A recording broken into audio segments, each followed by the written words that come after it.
And then would you like also to tell me how now the art scene is structured in Berlin, whether you have areas which are more interesting than others, and which are, according to your point of view, the galleries that are more interesting in terms of research? Um, I think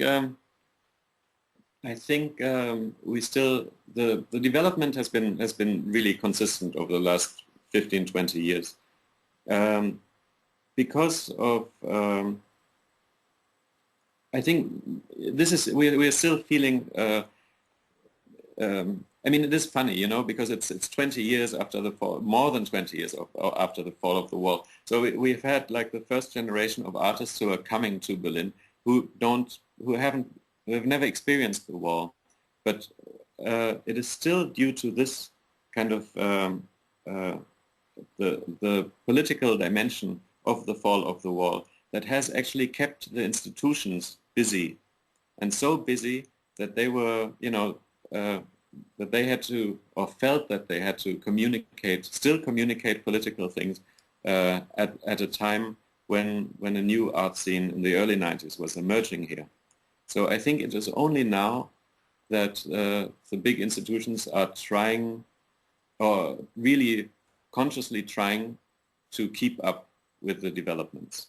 So it is no surprise that we've been seeing the Thomas Demand exhibition being extremely successful at the Neue Nationalgalerie and things like that. But of course this exhibition comes like 20 years too late. Yeah? Or let's say 10 years too late. So you know, having said this, of course there are some institutions who are trying to change this. The Marius Barbiers, who is the director of the Neuer Berliner Kunstverein, or just by the way it is structured, the NGBK, Neue Gesellschaft für Bildende Kunst in Kreuzberg, which is structured in a way that it is basically like it's just a group of people deciding together, you know, like a club in a list where everybody gets together and then they decide together what shows are supposed to be on, and you can make proposals and things like that. So it's more like an open structure. So places like this have quite a good and still have quite a good reputation, I think. Of course,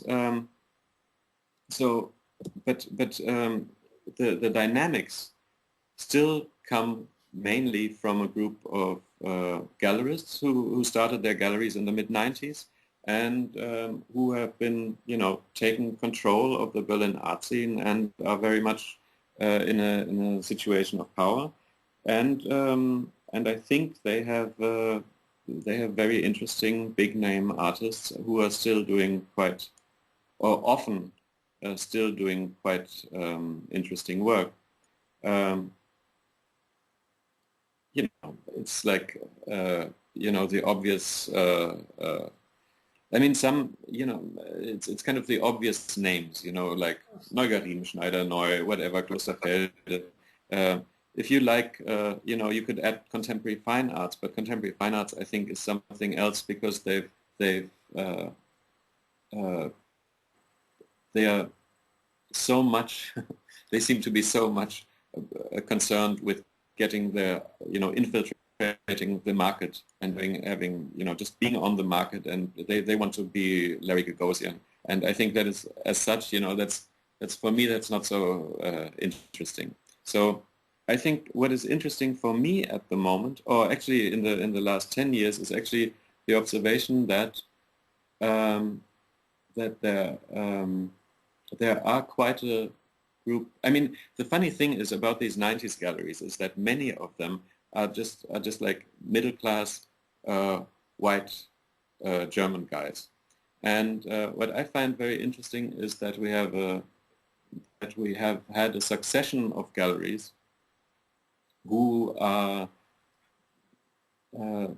you know, trying out different things.